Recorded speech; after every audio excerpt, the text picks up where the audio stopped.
how money quietly gained its power. Money is everywhere, yet rarely questioned. It shapes where people live, how they plan their futures, and what they consider possible, often without ever announcing its influence.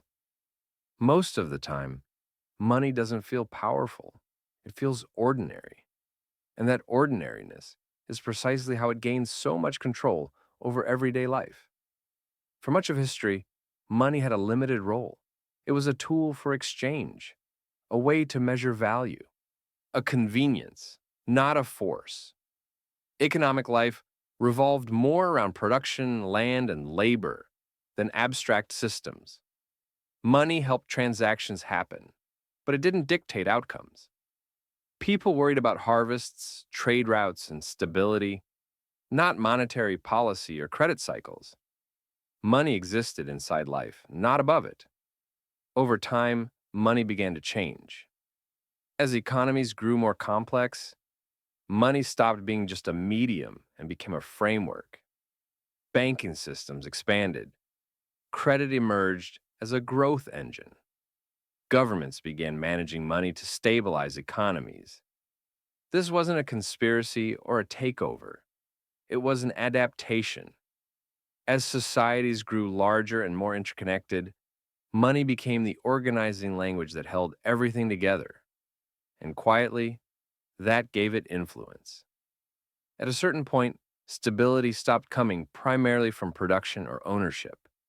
It began depending on flow, cash flow, credit flow, liquidity. Entire systems started relying on money moving smoothly at all times. When it moved, life felt stable. When it slowed, pressure appeared immediately.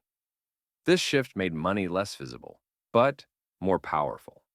Because when something becomes foundational, people stop questioning it. Money didn't feel dominant because it didn't act aggressively. It didn't command, it didn't threaten. It simply set the conditions. Opportunities appeared or disappeared based on access to it. Security depended on maintaining it. Freedom increasingly meant flexibility within it. Because this happened gradually, money's growing authority felt natural, not imposed. As money gained influence, everyday life adjusted. People planned their futures around financial stability. Decisions became conditional on affordability. Risk tolerance shrank as dependency increased. This didn't make people materialistic. It made them cautious. When money becomes the primary buffer between security and uncertainty, attention naturally follows it. Not because people worship money, but because survival increasingly requires managing it well. Understanding how money gained its power helps explain a quiet tension many people feel today.